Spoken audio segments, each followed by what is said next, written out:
Yeah. Check, check, check, check.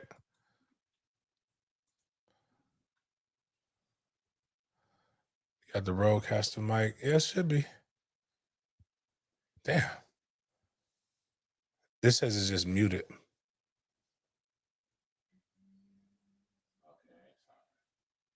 It's on? All right, cool. There we go. Let's try this again.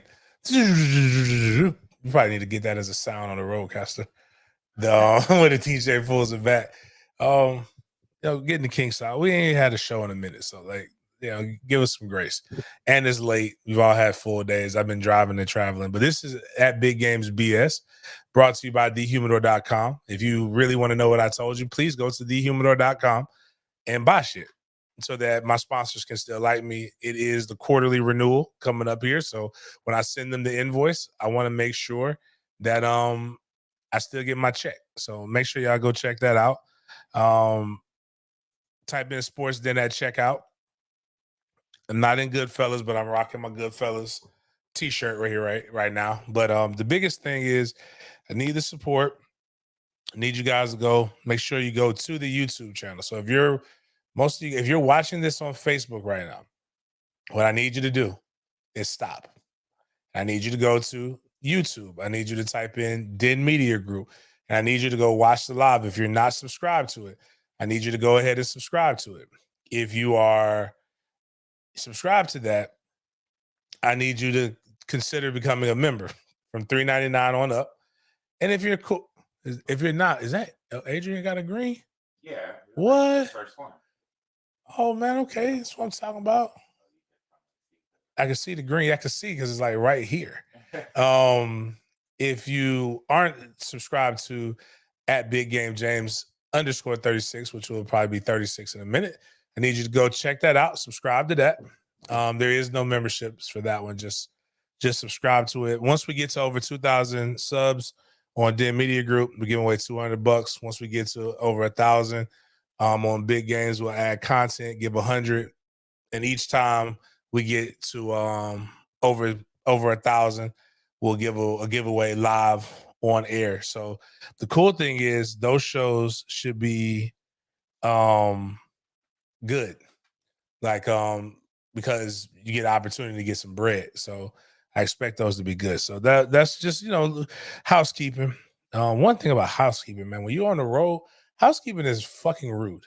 They're doing their job. They don't speak English, but they're really trying to come in there and that you can tell them, no, I'm good. And they're gonna kick the damn door down there to try to clean that room. But you gotta, but then I'm afraid if I do that, what if I do want some clean towels? Then I'm never gonna get my towels. Like I just, here's a choice. Do you want them to catch you butt ass naked or do you want clean linens? Which one do you choose? Because they never come at the same time. But a lot of people during the year, I've been doing this MFTK thing for quite some time. It's controversial. Some people get it, some people don't. But it's not about the old mustache Pete's who don't understand. It's about the children. MFTK, like it's a comma too. Make sure you realize that when we say this. We're going to talk about Karl Malone and some other people later on who took MFTK to the next level. They legitimately took it to man, fuck them kids. And it's man, fuck them kids. That's what it's supposed to be. It's not a charge to keep to go have sex with children. You picked your son out to record this. Right, exactly. So like both kids, everybody's gonna be up to make sure until daddy gets his checks, because again, ABC and Goodfellas and the other people expect to have so many shows. So we have to have the shows. So but I got called, and people will ask me to do motivational speaking, and I have no idea why. They want me to go speak to kids, and I tell them, do you understand what's going to happen? I'm going to tell these kids to do everything that you're not supposed to do. So before MFTK became a foundation, it was really just a call. It was a mentality. I think it's going to be up there. It might be one of the books that I have to write. Kobe has the Mamba mentality. I have the MFTK mentality. Man, fuck them kids. And when you're an athlete or when you're in business, you have to take that. It's nothing personal. It's just business. When I'm going out here and I'm competing with somebody, like there's some tailgates that are trying to compete with me coming up here in the fall. I have to realize that the only kids that I have a responsibility for are these kids. These kids being my kids and those whose mouths I feed. But them kids, man, fuck them kids. And what I told these young athletes at West Nassau, which I stood out like a sore thumb, it's very country. I went in and I told these young men that when they're playing sports, they don't need to worry about the other team. Man, fuck them kids on the other team. Beat them into submission, beat the hell out of them. It's nothing personal. They're just in the way. You never know the kind of impact that you're going to have on these kids. This was like in 2019 when I did this. Some of these kids went on to play baseball in college. A couple of them, very white. If you see here in the picture, go to historically black college, Edward Waters. Edward Waters won a national championship. You can see the ring right here pictured. It's a pretty nice ring. Don't care where you're at, what level you play on. Winning a natty is something that very few people get to do. But on the inside of championship rings or any kind of rings, you get an opportunity to put your name or put something in there. And this young man, his coach hit me up and said that this was near and dear to his heart. And he put MFTK into MFTK where his name should be at, symbolizing that this is what, made him get through the championship, and he took an MFTK mentality.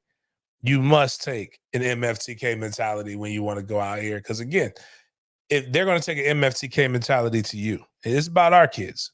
Fuck them kids. These kids are the only kids that we appreciate. So if you have an elementary school or Oh my Lord.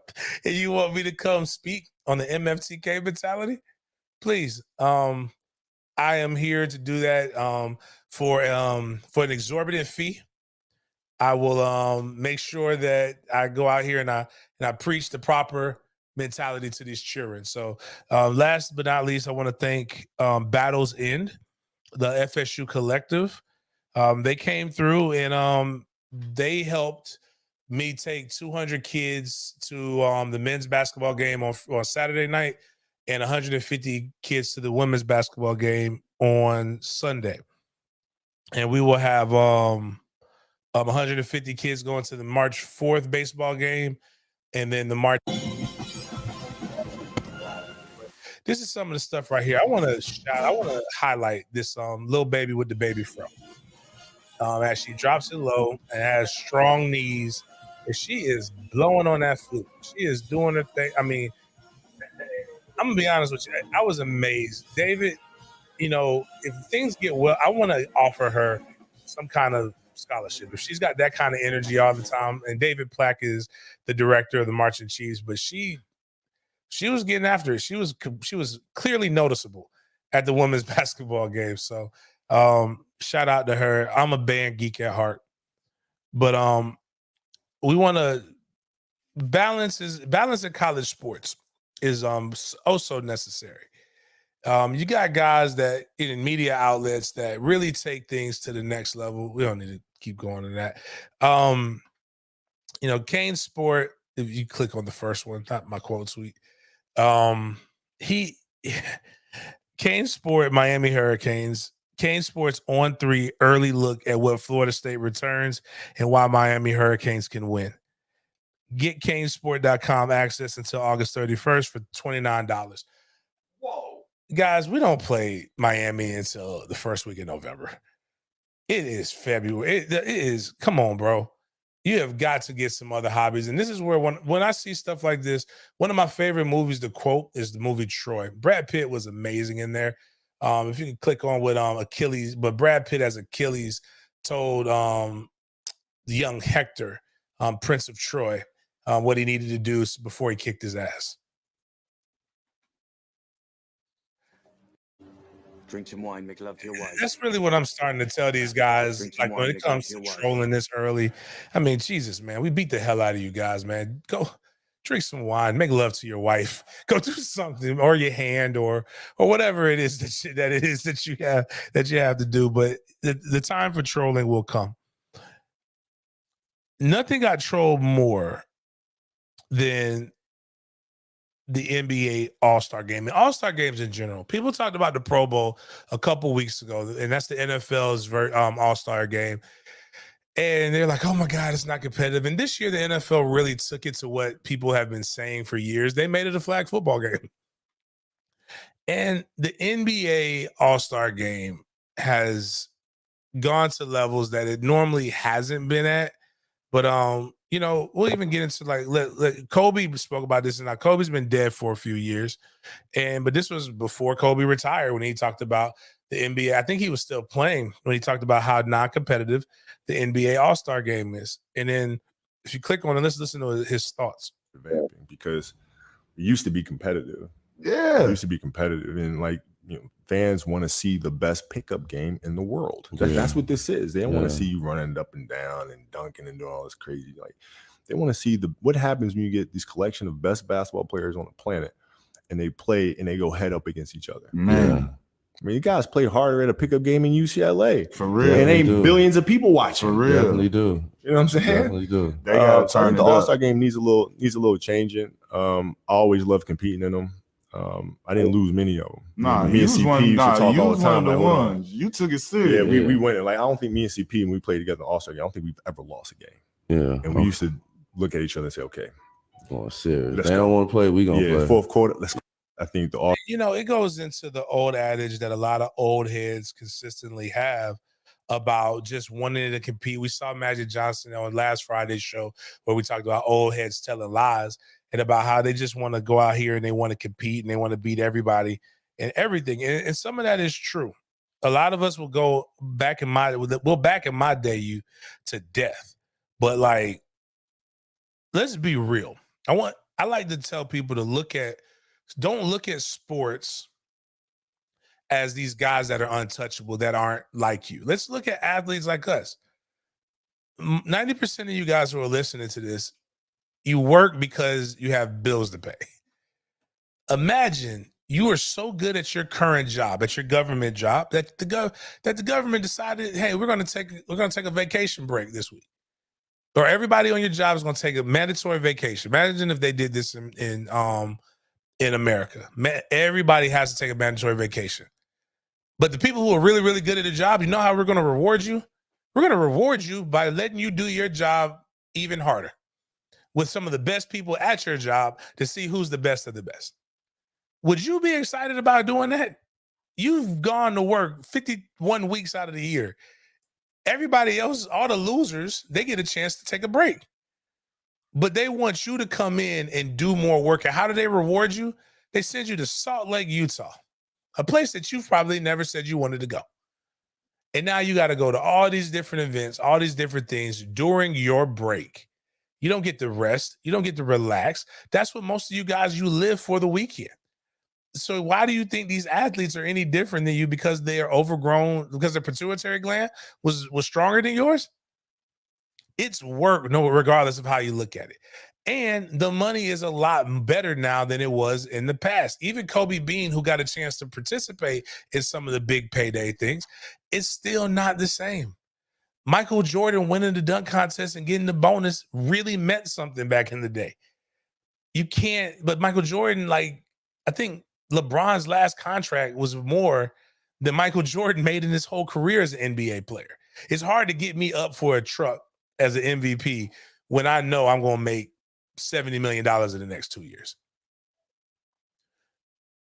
It's not a true reward, and they haven't, and let's just face it, they haven't structured it in a way for it to be truly beneficial for you. As my guy Grinch put, it isn't an obligation to play hard in all-star games. So I can't fault the players. You have to fault the league for not motivating them. And now Sherlock Fox came in here and laid a real good bar. You want me to play intensely during what is literally called a break. Why is it called a break? When you actually say some of this shit out loud, you know, it kind of makes sense when you take yourself out of that situation. But why do the All-Star games really matter? And one of the things I'm starting to realize is people I agree with is starting to scare me. Nick Wright looks like a stereotypical ethnic person of a certain demographic that plays a lawyer. We'll just leave it like that. You guys know exactly what I'm talking about. It popped in your head. I don't want to get Kanye'd. But Nick Wright sometimes says some things that are asinine, that are off the wall. But then sometimes he says some things that are pretty good. And not this. We're gonna get into the greatest. I've been seeing this white boy. I've always wanted to train him. But is Nick Wright might be right if you look at it. Auto says Nick Wright is right. Right above people hate slut. But Nick says this. That's what all the sports commentary has become, and then we act shocked when the players act accordingly. So what does he believe sports commentary has become? This summer, while Miles is finding it, or you got it clicked up there now. Nick just really talks about not just sports commentary. The media is going to spend all day people echoing those sentiments and crushing the players. You gotta play that while taking no personal responsibility for where we are at across sports, in all exhibition games, and in the NBA in particular, where the dunk contest, no one wants to participate in. The All-Star game, no one wants to try. Hell, regular season games, you don't know who's going to play and who's not going to play. And when I tell you the players are a symptom, not the cause, let's zoom out so I can explain it to you. And we'll circle back to the All-Star game, which obviously was not a real basketball game. And I think you'll understand why this is actually on us in the media and how we talk about sports over the last 10 to 15 years, because the All-Star game used to be competitive. And I'm not talking about the 80s and the 90s. Yes, it was competitive then, but I'm talking about 2010, 2012, up until about a decade ago. This was a competitive game people cared about. So what happened? So let's zoom out for a moment. This past week on television, I made the case that Patrick Mahomes just completed the best 5-year start to a career in NFL history. And to me, it's an obvious case. It is not a hot take. In fact, it is such a clear-cut answer that I didn't think it'd be controversial at all. But of course, the pushback that I got was, well, what about Brady? And so we can show you Mahomes versus Brady's first 5 years, and I promise you this actually relates to what we saw in the All-Star game. So they have the same number of Super Bowl appearances. Mahomes has more conference championship appearances. Mahomes has more MVPs. Mahomes has 10,000 more yards, 100 more touchdowns, and the greatest passer rating ever, while Brady's was around league average. So why is it not only a debate, but why is it that the majority of people would say, no, the best first 5 years was Tom? Because that first line, Super Bowl wins, count the rings, championship or bust. It's all that matters. The entirety of our profession we can has pause that in now, but basically it's the arguments in this. It really, you know who Skip Bayless will say, you know who ruined the NBA All-Star game? LeBron James. And that's basically not what Nick's saying, but that's basically what he's saying. LeBron James ruined it because LeBron James became so great that he's the first person to ever really dare to challenge Jordan's greatness. And because of this, the argument isn't, because one, you'll shift the argument. So right now we'll say Tom Brady's the greatest quarterback of all time, but we won't use the Jordan metric for him. We'll say Tom Brady's the greatest, but he has 2 losses, which in theory you would say, not Steve Young, Joe Montana should be the greatest, 4 Super Bowls, 4 wins. Where they say, they say with Michael Jordan, it's like going to the girl's house 6 times and you hit all 6 times, but somebody else goes there 10 times and they only hit 4. That's what they use with the comparison of the Jordan, without realizing that Michael Jordan's other years outside of when he won a championship were trash. He has a lot of accolades, but you don't look at Lou Alcindor, Kareem Abdul-Jabbar, who has just as many championships, more MVPs, was the all-time point scorer until LeBron passed him. But right now with LeBron, the one thing that everybody holds your hands to is championships. That's why you got players forming the super teams that they hate, but they hold you to championships because you don't have general managers that will go out and get championship teams. We'll have Magic Johnson come on here and talk about, how he didn't pick his team, like he didn't have a Hall of Fame basketball coach and a Hall of Fame general manager. We talk about the same thing with Jordan's Bulls. It's really things that we're judging these players on that are playing an individual game that's wrapped in the team metric, but you don't give them the benefit of the doubt unless their only focus is this. NBA All-Star wins, NBA All-Star MVPs are not as prevalent as NBA regular season MVPs, NBA championships, and NBA Finals MVPs. That's what these players are judged upon. That's why when you see guys like Kevin Durant damn near get bullied into joining the golden skin Warriors so that he can win his championship. KD doesn't win a championship at OKC. Nobody's really giving him the same top tier looks like they're giving LeBron and then they're giving everybody else. We have this weight on championships, and it's not just in professional sports; it's in colleges as well.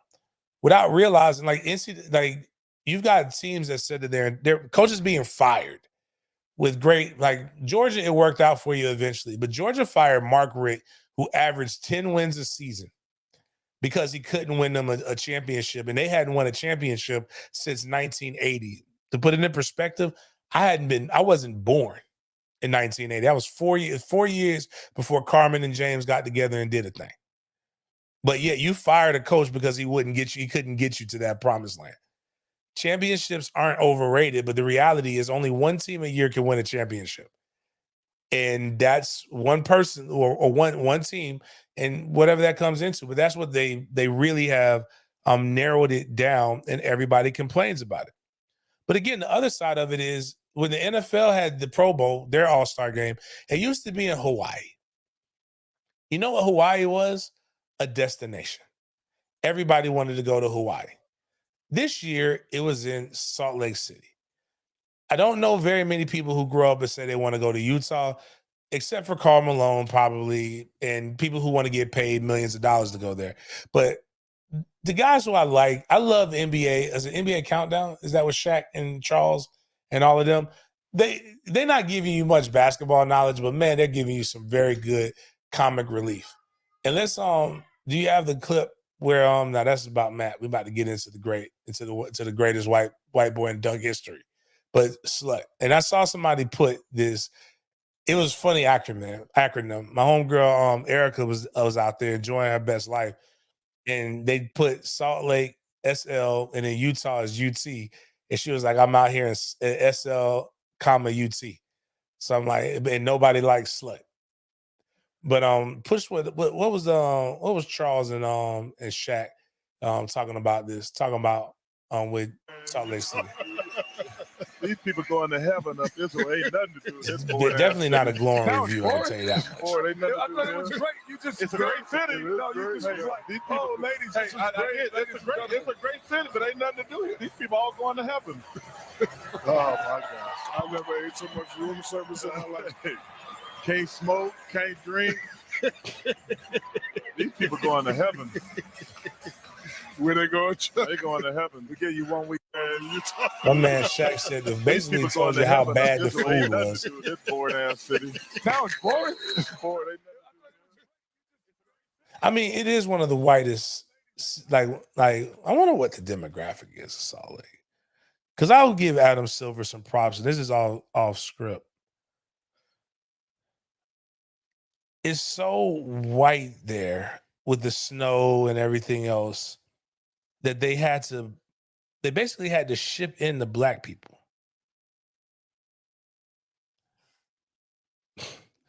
And they didn't just ship in your good old fashioned like American blacks. They brought in the 3 biggest Afrobeat acts in the world to Salt Lake City. You would think maybe, they would change it. So the 5 largest ethnic groups in Salt Lake City are white, 65.4%, Hispanic, 12.7%, white Hispanic, 7.65, Asian, non-Hispanic, 5.26%, and 2 non-Hispanic that are 2.66%. So I'm assuming the blacks make up 2.66% of the population in Salt Lake City, and they were out here exposing these people to Afro beats. I'm pretty sure the Mormons were thinking that this has got to be hell. But one thing that did come up and show up is through all of this adversity, all this wokeism, as our governor Ron DeSantis would say, the greatness, and during Black History Month, the greatness of the white culture prevailed in the most ethnically challenged place for them. So much so that there was a movie that they're trying to reboot that was made, that was a cult classic. It's called White Men Can't Jump. Well, Matt McClung is apparently dispelling that myth. He's 6'1" white boy, went to Georgetown University. He's a member of the Philadelphia's G League, and nobody wanted to represent the slam dunk contest, which I'm not opposed to having the guys who are hungry want to do this. Put some people who are on internet sensations. Put guys who really want to get after it. This guy right here might be the new poster child of the NBA, because he's got millions of white kids, probably with false hope. But this kid can dunk. Like, check this out. The kid is just nasty. Like, there's a whole bunch of stuff that I put up there, Miles, with McClung. Like, he's check out the net. Like, but it's not. He didn't just do this. Like, if I would normally say drug test this kid, but he doesn't need to be drug tested. He was doing this on the AAU circuit. I said with the notes, it's like a whole bunch of shit with McClung. My guy, the first time I ever heard about him was my guy Matt Larson. He was talking about this kid Matt McClung, and I think this is the dopest one right here. He does, but Matt McClung, and he was talking about him in high school, didn't get overly recruited because I think they thought that he was just this. Went to Georgetown, did well. I believe he transferred out his senior year, and now he's in the NBA G League, still being overlooked right now. But go ahead, push that. He's coming here.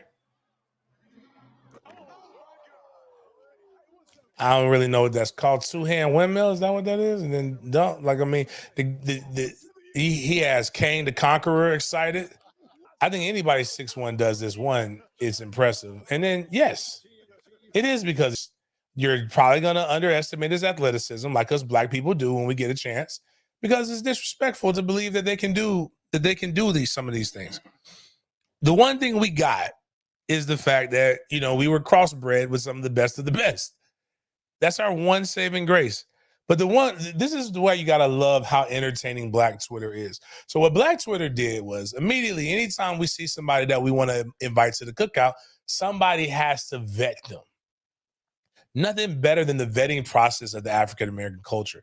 And one guy went up there and they searched Matt McClung and all of the normal things that I guess Black people would be upset about. So that one. So they got, and they wanted to see, maybe does he have something? Maybe he was scrubbed, but they put Matt McClung, Trayvon Martin, Matt McClung, Trump, Matt McClung, N-word, Matt McClung, George Floyd. And you know what? He figured out a way. He figured out a way not to come up on any of these searches. The kid checks out. And then he's so clean that it made the whites mad. What do you mean by that, James? You were just like, they were like, man, no way. He's trying to fit in. He just wants to be with them. But wait, hold on. He's so perfect that he's like Christ, can bring everybody together, because guess when Matthew Mac McClung was born?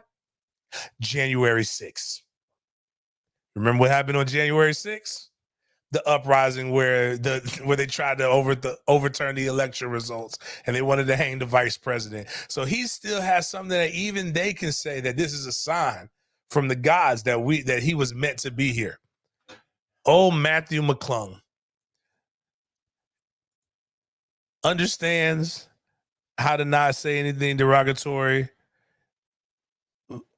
What was it? For the blacks, but at the same time, he is also for the culture, the advancement of the January Sixers. Gotta love it. I think the kid is dope. He's amazing. Mina Kimes put something that's pretty damn racist. Said, I think she gave a lot of people false hope, but we need to show that. That's his highlight film from high school. Like, just to be honest with you, dead serious. This kid is not new. He's the same. He came in the same class as Zion Williams, and I'm gonna be honest with you. His highlight film was more impressive than Zion's. It's literally him. Now, granted, it's him disrespecting a bunch of kids who look like him, but it's still like it's who he's playing against. But he's just dunking and just funking.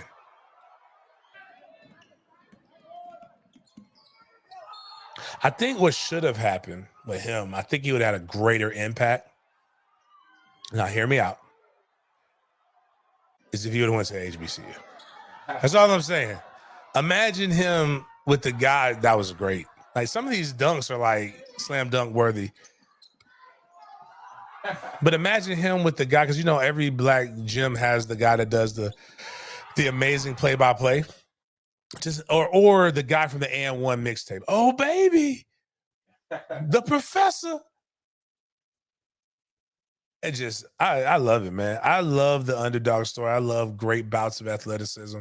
I mean, I liked all my clients, but when my white clients was doing some amazing shit, it just made me feel so good. It made me feel great.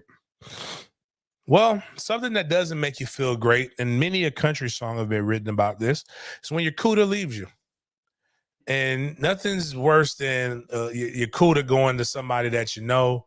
If the cooter goes to somebody that you don't know, it's something foreign, then that doesn't feel as bad. But when the cooter goes to somebody that you're gonna have to see them, it does make you a little bit jealous. And what are we talking about here? My Jags fans, we lost our cooter. Passing game coordinator Jim Bob Cooter is expected to be named the offensive coordinator for the Indianapolis Colts. Last year's pass game coordinator with Jacksonville was also the former Lions OC. He worked with quarterbacks Peyton Manning, Matthew Stafford, and Trevor Lawrence. Now, Jim Bob Cooter is also famous, as famous as he is for designing offenses. He's also famous for getting drunk, inebriated, and breaking into somebody else's house and laying in the bed with that person. He's also fell asleep in a drive-through at a restaurant. I believe it was McDonald's. So he's going to fit in with Snyder, whatever his name is, the guy who sounded like remember we talked about on Friday, he snorted 57 times in 5 minutes. And the owner, Jim Irsay, who literally got Ricky Bobby. He got pulled over with a kilo of Colombian Bam Bam, some pills, and $20,000. This just reeks of we need to have Hard Knocks in Indy, and I'm all for it. Hopefully they'll get my guy Anthony Richardson. That'd be dope. Then I have to root against them, but whatever. We do have football going on though. If you haven't recognized, right now they're doing the USFL draft, but right now the XFL is playing. The XFL is the league formerly ran by the WWE that The Rock bought, revamped, and I believe for the first time you're going to see another league influence the NFL. Eventually, the NFL is looking for different ways to make the game safer, make the game more exciting. And nothing was more exciting than a few of the games. I believe one game going into the fourth quarter, the game, one team was winning, I believe 15-3. And the game ended up being 18-15. And the rules, and because of how the rules are, there's a tiered point after try. So that's what PAT means. You can run or pass from the 2-yard line. That gets you 1 point. 5-yard line, get you 2 points. 10-yard line, get you 3 points. Options to keep the ball. You can get a 4th and 15 conversion from your own 25-yard line in the fourth quarter. Meaning instead of kicking an onside kick, you can run another offensive play. What happens is you keep the ball. And then you have the kickoff. And what are they saying? You start on the 5-yard line if you don't. Oh, and with the kickoff, if you play the video so we can see the kickoff, which I think actually would probably hinder a lot of the concussions that you have, because a lot of it is impact. But if you're looking at it, the teams are lined up 5 yards from each other. The kicker obviously has to kick it deep, and then you don't have as much impact, and the guys can still do what they need to do.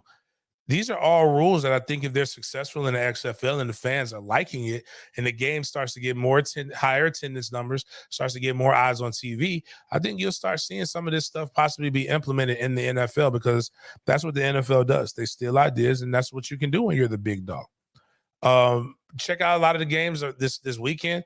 We're actually in a situation where, you know, the talent level still is less, but the coaching level has become a little bit better, which is you're going to start seeing guys who kind of don't make it in the NFL come to the XFL, and that lets you start having a better product, and a better product is going to get people to watch.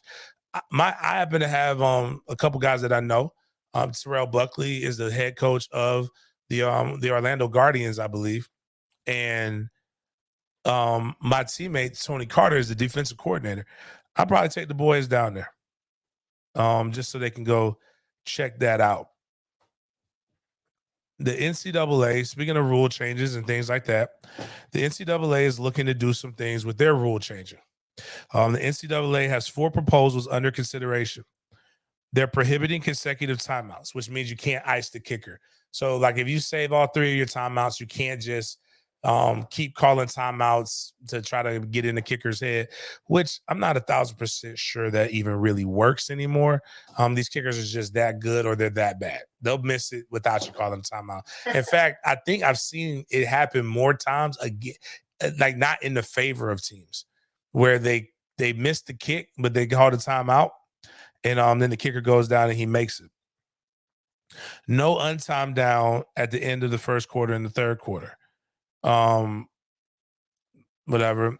Number 3, clock runs after first down, except for inside of 2 minutes into the half. Normally, you get the first down, it stops the clock. But now they're going to go to NFL rules. Basically, as soon as the ball is, actually, NFL rules is not even when the ball is set, but like and this is all an attempt to make the game go faster. And then this is the one that's really crazy. The clock runs on incompletions once the ball is spotted. So when you think you have a lot of time, so inside of 2 minutes, the 2 minute really doesn't matter. You can spike the ball. But outside of that, you'll sit there and you'll think you have an opportunity to have more time, but you really don't. And I think that could work well for them or not.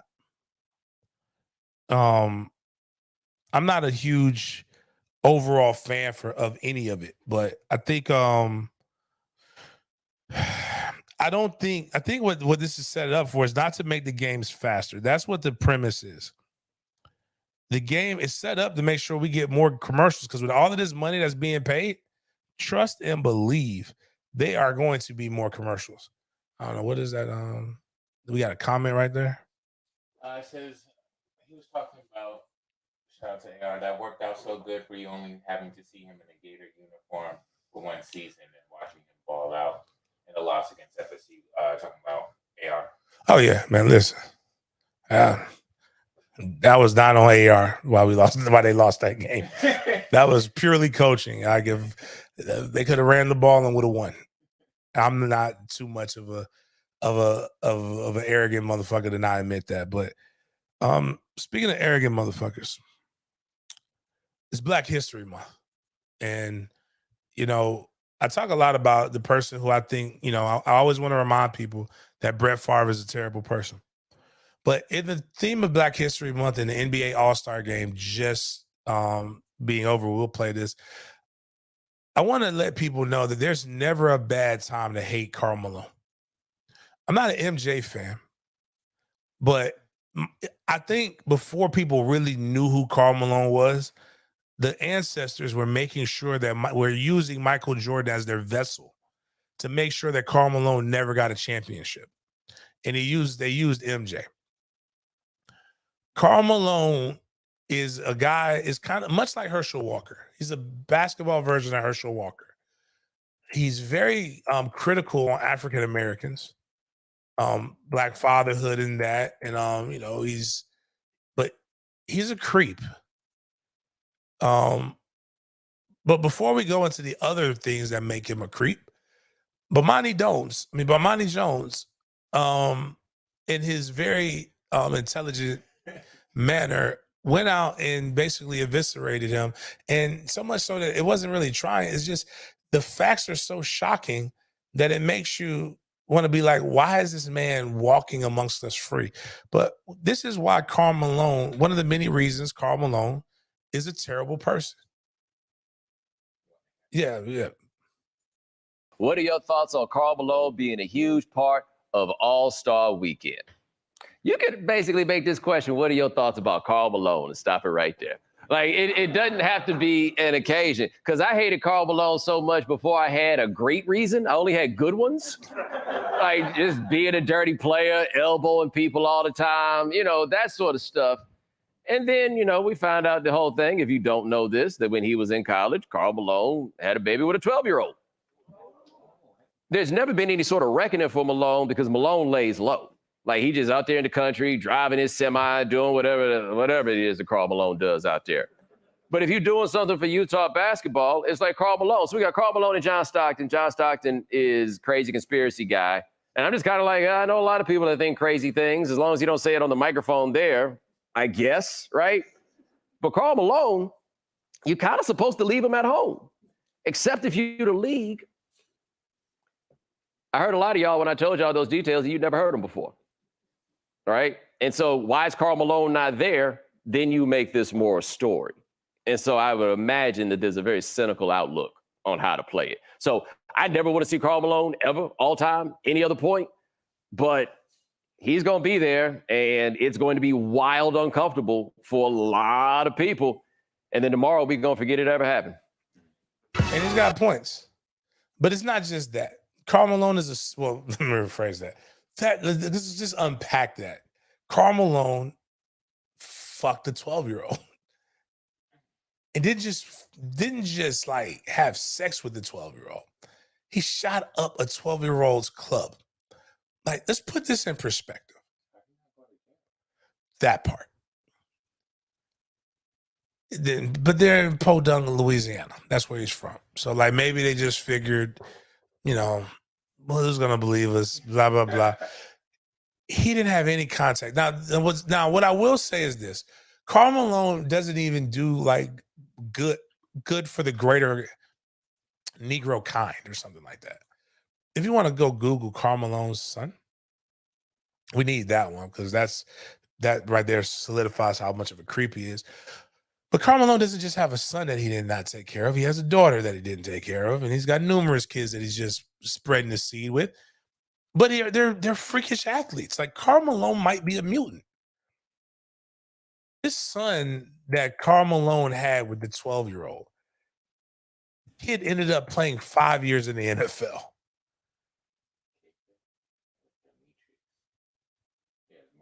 Nah, because it doesn't have his is it Ford? I think it might be. No. Click on Demetrius Bell. I believe. Yep, that's him. So, but you want to know, like, this is just so he has sex with a 12-year-old, which is statutory. So let's just put things in perspective, right? Don't know when the lady was born, but if she had a late birthday, you know what grade she's in? She's in 6th grade. He didn't just go back one. This isn't, I don't know, he was 14, she was 19. Maybe they fell in love when they were in 9th grade. I don't know. This man went back 2 classifications, basically. This girl just learned how to wipe her ass. Like, she hasn't been potty trained for that long. But he goes in, and in true dick fashion, you know what he tells this young man who's his son? Ain't much I could do for you, man. You ain't grown up this far without your daddy, so you're on your own. Oh, my God. That's what Karl Malone told him when they reunited.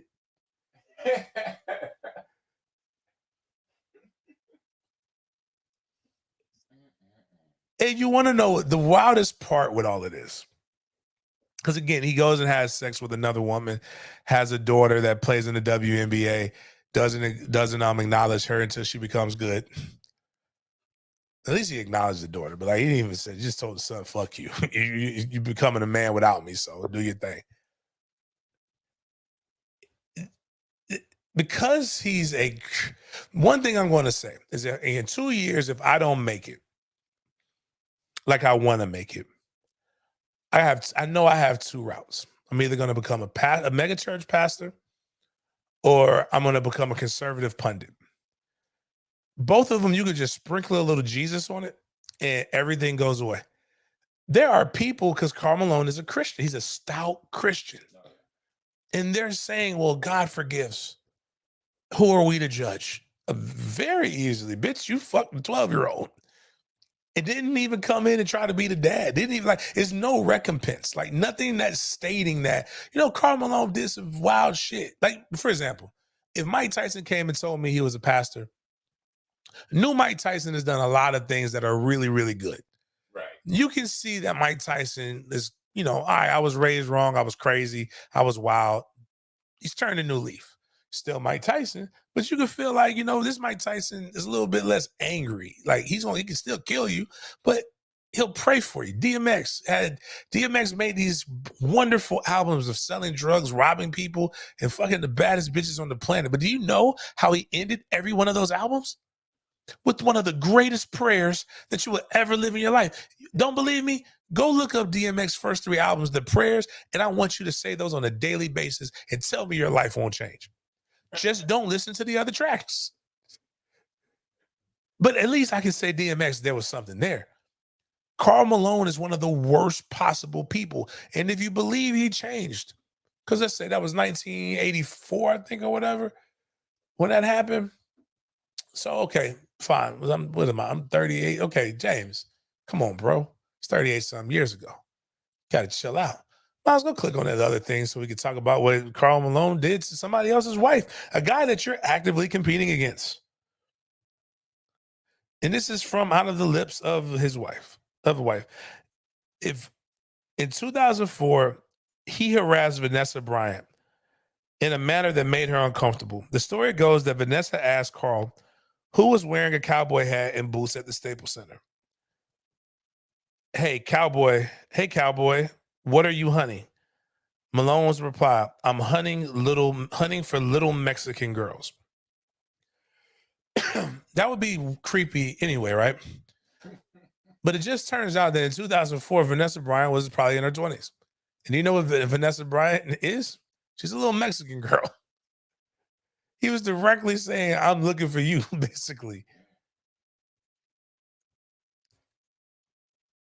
It's never a bad time to say somebody's a shitty person. And Karl Malone is a fucking terrible individual.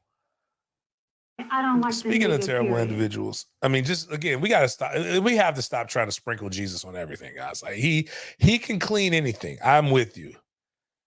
He is the oxypure of religions. I mean, of all spirituality. But like this right here, I'm sorry, there is going to be, if there is a hell, there's a special place in hell for Karl Malone, and hopefully it's with a flat basketball, and he has to dribble it or some shit like that. But finally, we're just going to touch on this. Just the late Kevin Samuels talked about this topic. And it's not the topic of high value men and all these other different things that everybody loves to go on and on about. And it's time for us to have a new conversation. But black men are always told to stay in our lane. If there's a situation that comes up with a woman, people will say, why are you in women's business? If you argue with the woman on social media, there are 3 things that they're going to do. They're going to attack your dick size, your masculinity, and how much money you have. It never fails. It literally reverts to those 3 things. Kevin Samuels talked about, when will black men be able to sit and dictate what is black masculinity? And there are 2 things that I believe. One, I believe we give way too much credence to celebrities. Yeah, way too much credence to celebrities. I don't really give a fuck about a lot of this stuff that every day people are telling me something about you'll see the meme where a woman will act differently when she has a man that upgrades her, and it'll be Sierra with Russell Wilson. Even though we found out that Russell Wilson may be a shitty person too, we're still gonna go and bash Future because whatever. I'll tell you this. I didn't realize how fine Rihanna was until I saw Rihanna in real life. Her aura, like, it's kind of like Charlie. A lot of people, every day I get to experience stuff that makes me see Charlie Murphy's Real Hollywood Stories like that was a real thing. When he talked about, I saw Rick James's aura. Like, you get around with Rihanna, and you're gonna act like this with ASAP Rocky too. One, nobody's looking for ASAP Rocky, so let's just be clear. And two, if my bitch is a billionaire, you know what I'm doing? I'm doing what the fuck ASAP, whatever the fuck she says, do. Now, ASAP Rocky already looks like a woman. So, like, let's just be clear with that. But people are in outrage for this Vogue cover. And they're saying that he's not masculine because his wife is walking in front. He's kissing the baby. And Miles, I kid you not, one of the critique is the happy baby. If that ain't MFTK, I don't know what MFTK is. She's reaching back as if she's guiding him. I got news for you guys. The billionaire in a relationship is guiding the relationship, guys. And you know what ASAP Rocky's continuing to do? He just put another baby in her. That's about as masculine as you can get, man. It might borderline toxic masculinity because this man knows she can't leave. He put another one in her. She on the hook for 3 babies. That's 3 child support payments because she's the breadwinner. He's going she ain't going to never marry him for the same reason a male billionaire would never marry a black woman with 3 kids. Like, she doesn't want to pay the alimony, but the kids right there are worth it all of themselves. But this right here has the internet going in shambles because people are like, whoa, that's not masculine. He's not tough enough. He's not this. But why you got to always be like that? Why can't he just be a dude that's being supportive of his old lady? I don't know. But I do know this. Like, I always joke about with my alpha male moment. If you got to tell everybody you're an alpha, are you really an alpha? Or are you kind of a beta? And the reality is this. Every one of the men complaining, you're not banging anybody that looks close to fucking Rihanna. Your girl is trying to get you to take her to Checkers. This girl can buy a Checkers. Well, a couple of them if she wants to. But that's not the one that really grinds my gears. And this next one, I'll be honest with you, I don't really know how I feel about it. I don't think I care enough about it. But I do know Jonathan Majors is an amazing actor. He's blowing up on the scene. And it does feel like every time we get one, right, they have to do something to pretty him up, or what they call emasculate him.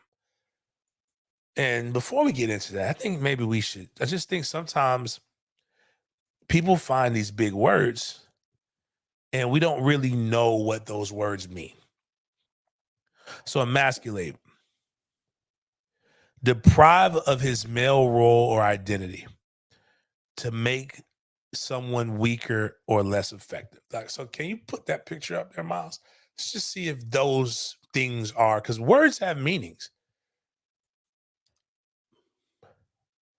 That looks like a man to me. Like, and this is just me, and this is also a case of, I'll get to that. Just off the first rip, he's wearing pink. Hell, I had a pink suit on the other day. Like, pink is in, guys. I'm sorry. Yeah, I don't know what y'all want. Like, people are gonna wear whatever. Pink is kind of fly, if you think about it. All right, those the jean boot thing. Not my flavor, but if I'm looking at this looks like a rocker. Yeah. Lenny Kravitz. Right. You wouldn't be mad. Now, apparently this is some kind of flamingo guy. I'm just saying, I said it this way for a reason. I'm tired of old heads. Jay-Z said this, old heads stop acting brand new, like Tupac didn't have a nose ring too. And what I mean by that is a lot of people made an uproar. They're like, he's in pink. He's wearing boots. They're emasculated. He's got his lips puckered out. But we don't know what this is. And a guy even says that he polled a bunch of kids.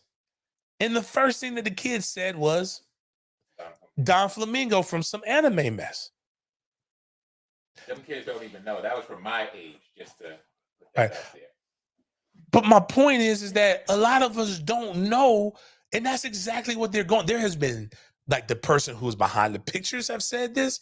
People have literally said this, but yet you got think piece after think piece after think piece about why they got to dress us up in a dress. He's not even wearing a dress. This is what real men wear pink. Yeah. I'm not, and it's not even so much like one. If I look like Miles or like John, yeah. Oh, yeah. Forget about it. I'm fucking walking around without a shirt on every day. My big ass can't get into them jeans, so I can't wear those. So it's not even in my realm of like fashion sense. Someone's paying to wear That part too. But what I want us to take a step back from and realize that a lot of the men who are making these judgments, they're a little older than me.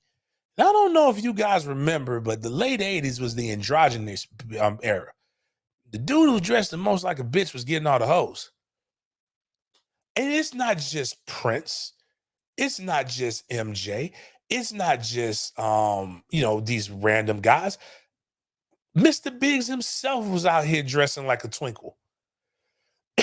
Like with the Isley brothers when they first had their reincarnation. My man, like I got a picture of one of my favorite singers, Barry White. Barry White had a fucking like a perm. These guys, like in the like Dr. Dre brought in gangster rap. Go look at Dr. Dre before he got with NWA and what he was dressing in. Matter of fact, Eazy-E made a diss song talking about that. Now, I will say this though, because a lot of women came on and they brought this stuff up. I guess my only point in that would be, my only retort though, would be that this, if you don't know that it was for this, right? Why is Jonathan Majors deciding to dress like this now? You can't really bring Prince and all the rock, like Rick James and all these guys, because that was their act. That's who they were. That was the embodiment of everything that they did when they performed, when they did. That's how they went on stage. We've never seen Jonathan Majors dressed like this. And it does seem like, from Taye Diggs to a lot of other guys, it does seem like a lot of times you get them in these situations. But even without knowing, and Miles, do you have the picture of what the Flamingo guy looks like?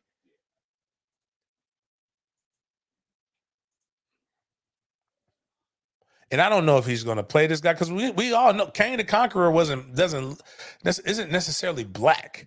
So they got him playing something in Marvel that's not it. But this is the guy, and apparently he is a dope ass villain.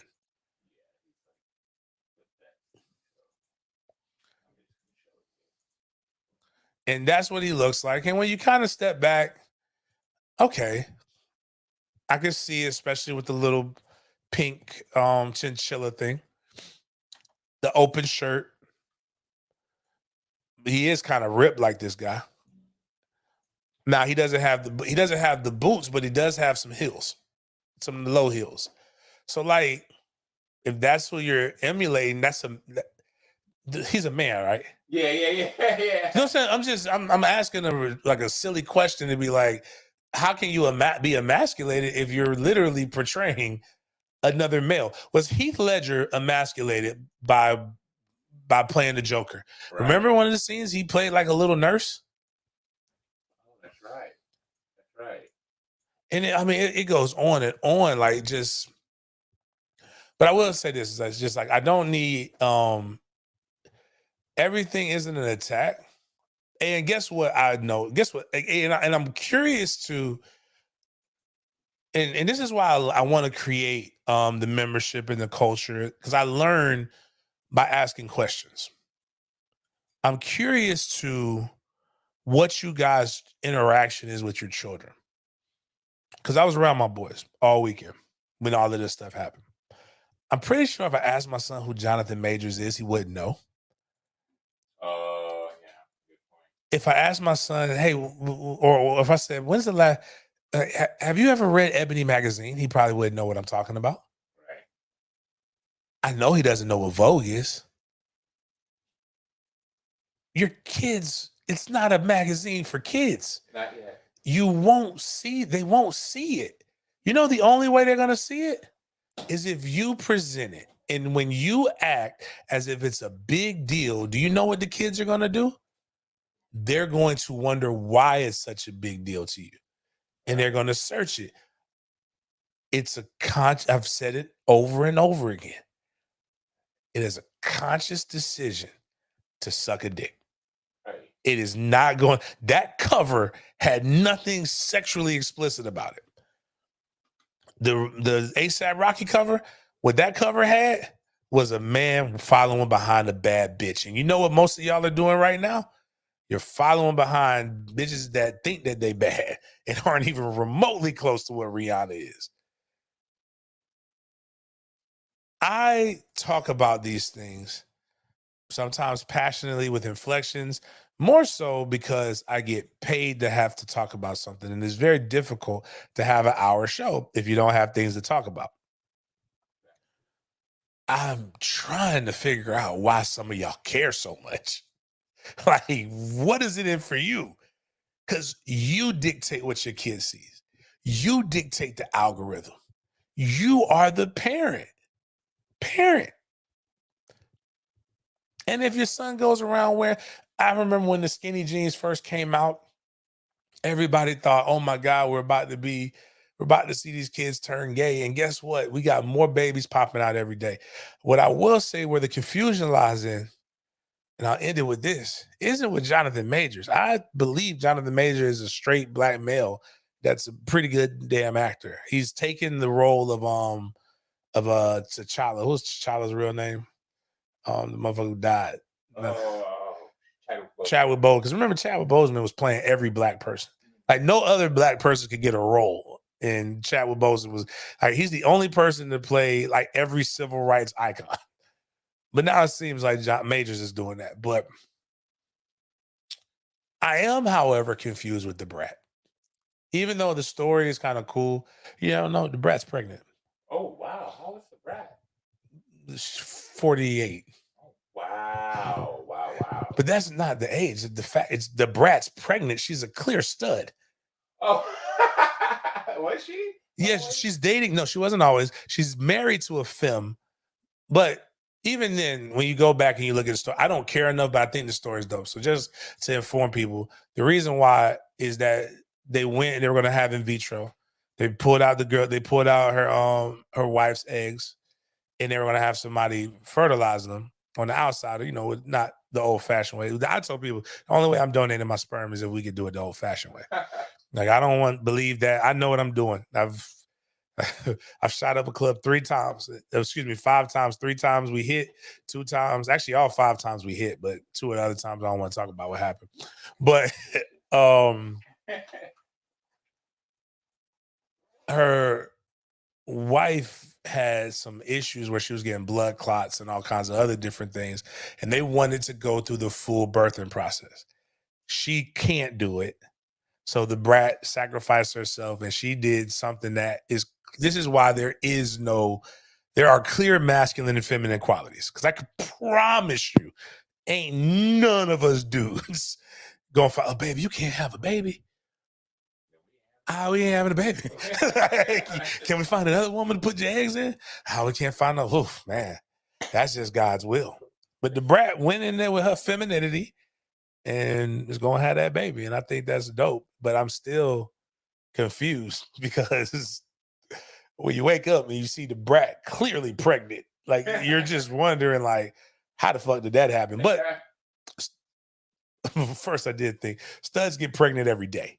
So like, but I will say this whole gender fluidity stuff. There is some things, and they are sprinkling a little gay and everything where it doesn't make sense. I agree with you, but it's kind of like racism. If all we do is keep crying, that's racist, that's racist, that's racist, then the real racist shit is never going to be able to get stuck. Like